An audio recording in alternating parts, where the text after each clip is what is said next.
Welcome everybody to look at a brand new 4K release from Arrow Video, and it is one that I've been highly anticipating ever since it was announced, and it is 1985's Lifeforce. So this is directed by Toby Hooper, who also did the Texas Chainsaw Massacre 1 and 2, Poltergeist, and the 1986 version of Invaders from Mars. It's a science fiction horror film, clocking in at 116 minutes or 101 minutes, depending on which version you watch. And yeah, it had a budget of $25 million. But unfortunately, in the US, it only made 11.6 million. Not sure whether or not it made much more in the international markets, but obviously, if it did make a ton of money, then I imagine Canon Films, who made this film, would have been crowing about it. But I haven't seen any word on how much it made overseas. So yeah, who knows? But still, regardless, we've got a pretty stacked cast in this. We've got the likes of Steve Railsbeck, who was in the likes of The Stuntman, Turkey Shoot, and Blue Monkey. Peter Firth, who's most well known in the UK for being a TV actor, as he was in the long running TV series Spooks, which also had a film of its own in 2015. But he also had a reasonably sized role in the likes of Mighty Joe Young, the 1998 version. Also stars Frank Finlay, who was in The Three and the Four Musketeers from the mid 70s. Also was starring in Murder by Decree, Twisted Nerve, and The Wild Geese. Also got Matilda May, who wasn't in much outside of this one, but she was in the remake of Day of the Jackal from the late 90s alongside Bruce Willis. She was pretty good in it, but yeah, the rest of the film wasn't all that great. Then you got Michael Gothard, who was in the likes of For Your Eyes Only. He played the villain with the octagonal glasses, who got kicked off a cliff while in a precariously positioned car by Roger Moore in quite a violent scene from his stint as Bond. Also was in Scream and Scream Again and Warlords of Atlantis. And finally, we got the most famous actor out of all of the cast, although he wasn't probably all that famous when he was starring in this film, and that is Patrick Stewart, who was obviously in the Star Trek and X-Men series, although this was filmed and released 2 years before Star Trek Next Generation aired. But he was also in Green Room, Excalibur, and The Kid Who Would Be King, and I'm seemingly the only person that's actually properly likes that film. So yeah, a space shuttle mission investigating Halley's Comet brings back a malevolent race of space vampires who transform most of London's population into zombies. The only survivor of the expedition and British authorities attempt to capture a mysterious but beautiful alien woman who appears responsible. So, yeah, although I could pick holes in this, I just don't feel compelled to do so, as there is so much here to enjoy the hell out of, from the practical effects to the cinematography, the themes, the amazing score, a solid cast, really good pacing, incredible action scenes, tension, and the fact that this is a visionary piece of filmmaking from director Toby Hooper, who was clearly able to do as he wished, and it shows as there is little constraint. Yeah, and this was quite frankly a perfect storm of aspects and people working on it to make it as great as it is, given you have the likes of Dan O'Bannon, who co-wrote Alien and also I think wrote Blue Thunder. He also directed the film and wrote The Return of the Living Dead. He co-wrote the script to this film. It has a sizable budget. At the end of the day, $25 million for a horror film in the mid 80s is still quite a lot. I'm struggling to think of another horror film that had anywhere near that kind of budget at that time. Most horror films were sub 10 million, even cheaper than that. So it generally does look like it has a big budget. And yeah, they use that budget really well. You've also got Alan Hume doing the cinematography. He did the likes of three Bond films. He did three of the five in the 80s. He also did Return of the Jedi, Runaway Train, another canon film that I think is great, as well as the comedy A Fish Called Wanda. Then you got Henry Mancini doing the score. He did all of the Pink Panther films before the 2000s remake. He also did Wait Until Dark and Charade. And the score is a massive, magnificent, bombastic score. It really gets you into the mood of the film just from the titles, the credit sequence at the beginning. It's such a great themes song for the film. And then you've also got John Dijkstra, who did the special effects. So he was one of the original employees of ILM. He also worked heavily on the first Star Wars film. He did the first two Spider-Man films, and he also worked on X-Men First Class. So, yeah, he's obviously a massive talent as well to have on this film. So you have all of these incredibly talented people in front of and behind the camera, which then, when combined with the premise, which yeah is kind of ludicrous but still fun, and the typical canon schlock, as this really doesn't feel like a mainstream produced film in a lot of ways. If this was one of the big studios like Universal or Paramount or anything like that, they would no doubt have restrained it in certain regards. So, for instance, Matilda May is for 95% of the film nude. You have obviously a great deal of violence, and yeah, it's heavily weighted. It puts a lot of money into the special effects and the practical effects as well, which all look great. Whereas I feel like if it was a more mainstream film, they might well have spent a bit more money on, say, the cast rather than the effects. But that's just not the case here. And yeah, those all of that combined makes for a fascinating and entertaining time. Plus, I still get the feeling that even now it has after being released on Blu-ray, as our video did release this on Blu-ray years ago, and now even this 4K, that it is still somewhat of a hidden gem, which is in no small part due to me discovering this myself without any prompt. I just came across it on, I think, when I was looking at the back catalogue of Toby Hooper after watching one of his films.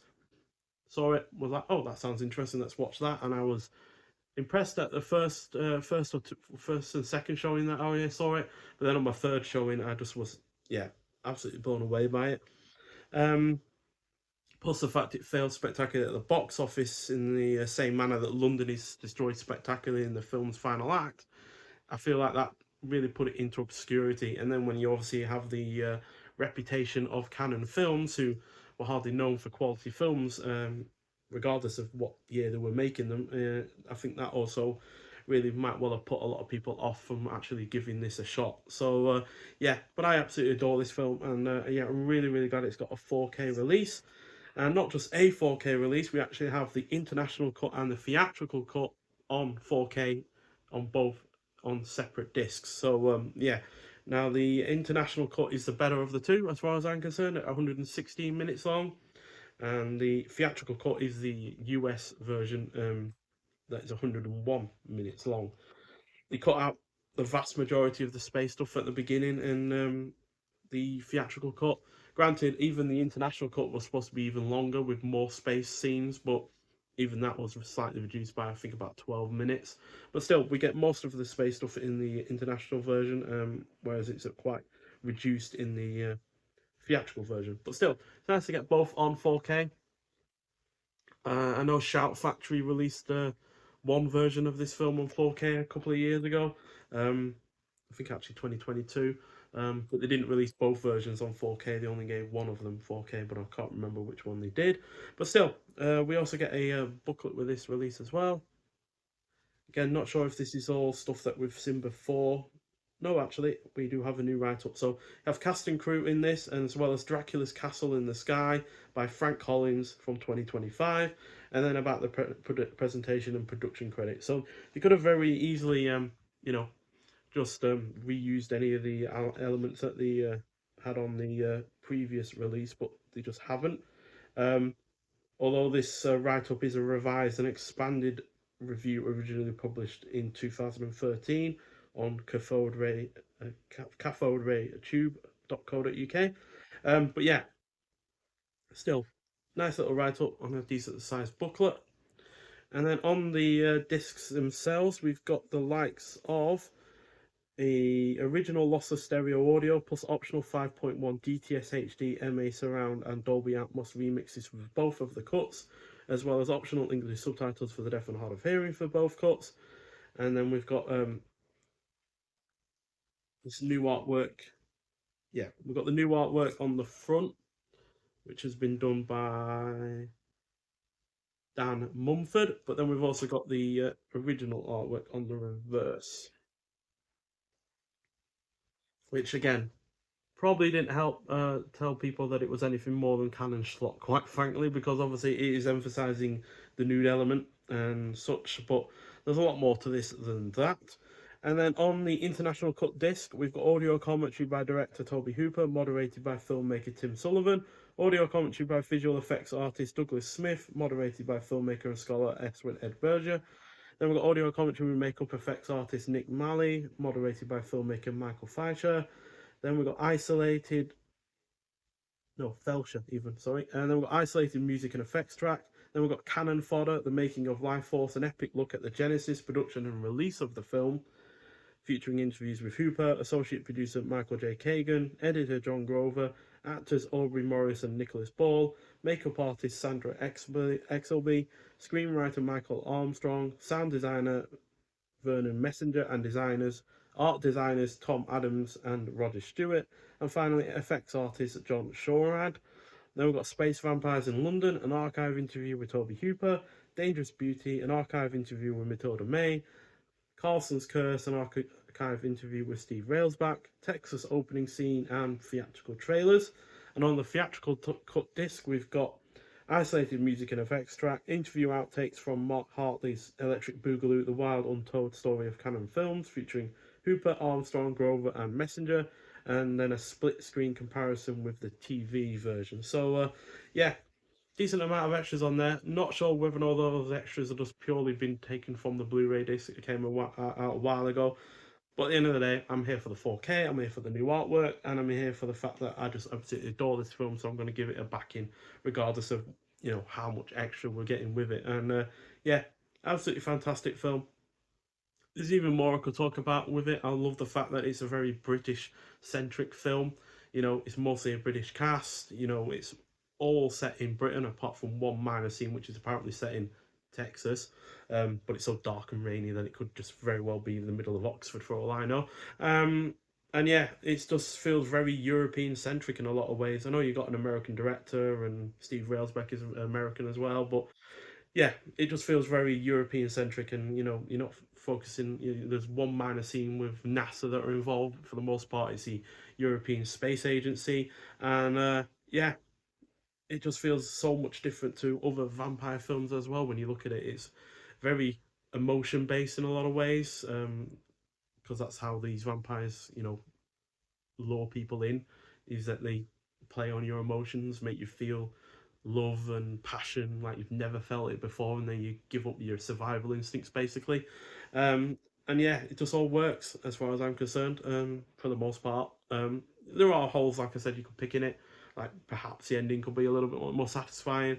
Perhaps it could be a little bit more, better spread out in terms of the action, because for the most part the action is centered in the final act. But at the end of the day, I just think it's such a wild ride that it's so innovative, unique, and just not something that you see much of either from 1985 or since. Quite frankly, as is, yeah, really one of a kind as far as I'm concerned in comparison to a lot of films. And as far as canon films go, it's just ahead above the rest, apart from say Runaway Train, which probably is a more grown up film, but this is the one that I prefer out of the two as far as the great canon films are concerned. As yeah, this and Runaway Train are only the two that I would legitimately would say rival more mainstream big studio releases. So yeah, if you have seen this film before, I'd like to hear your thoughts on it. If you haven't, then go into it seeing it as little as possible. Don't bother with a trailer.